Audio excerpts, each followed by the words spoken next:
A nossa aula de hoje é sobre leitura expressiva de poemas. Já é um assunto que nós vimos anteriormente.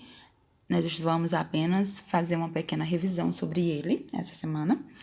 Então, eu vou começar explicando para vocês, relembrando vocês o que é um poema, né? Poema, ele é um gênero textual que utiliza as palavras como matéria-prima, ou seja, para mim ter um poema eu preciso de palavras, né? Porque elas são a matéria-prima para nós termos um poema. E essas palavras, elas são organizadas em versos, em estrofes, ou até mesmo em prosa. Ou seja, ela apresenta uma estrutura que permite defini-lo como gênero textual. A palavra poema, ela deriva do grego poein, que significa fazer, criar, compor. Ler poesia expressivamente não é difícil. Basta entender o que se lê, sentir o que se lê, viver o que se lê, respeitar as pausas da pontuação, deixar transparecer os sentidos implícitos, ser facial e corporalmente expressivos. Estabelecer contatos visuais intencionais com o público, ou seja, com as pessoas que estão ouvindo você ler. Criar cumplicidade com o auditório.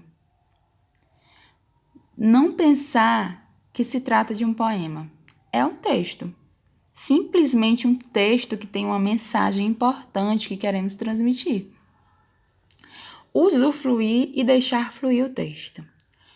Bom, eu coloquei essas dicas aqui no nosso slide, né, da nossa aula, porque a atividade de hoje eu peço que vocês façam uma leitura de um poema. Não é simplesmente você ler esse poema para você. Você vai me mandar o retorno dessa leitura porque eu quero ouvir vocês. Até porque eu tô com saudade, né? Querendo ouvir a voz de vocês. E também para me ver como é que tá a leitura de vocês. E é assim, por isso eu coloquei algumas dicas aqui.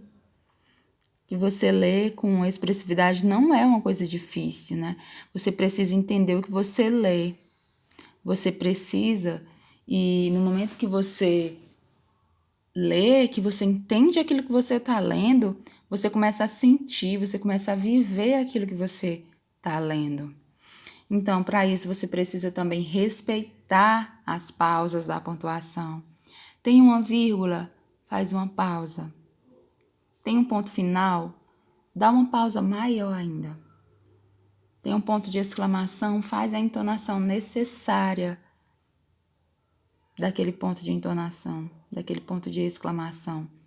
Tem um ponto de interrogação, faz a entonação da pergunta necessária para o texto, porque aí quem está ouvindo você vai entender aquilo que você está lendo.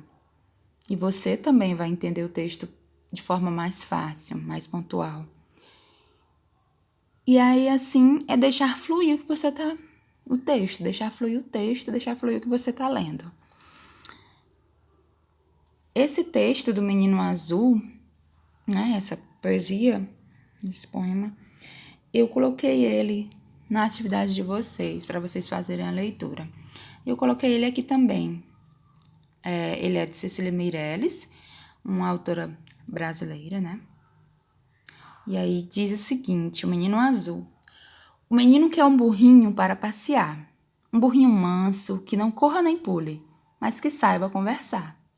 O menino quer um burrinho que saiba dizer o nome dos rios, das montanhas, das flores, de tudo que aparecer. O menino quer um burrinho que saiba inventar histórias bonitas, com pessoas e bichos, e com barquinhos no mar. E os dois sairão pelo mundo, que é como um jardim, apenas mais largo e talvez mais comprido, e que não tenha fim. Quem souber de um burrinho desses, pode escrever para a Rua das Casas, número das portas, ao menino azul que não sabe ler. Essa foi a nossa aula de hoje, eu vou explicar melhor sobre a atividade lá no grupo. Tenham um bom dia.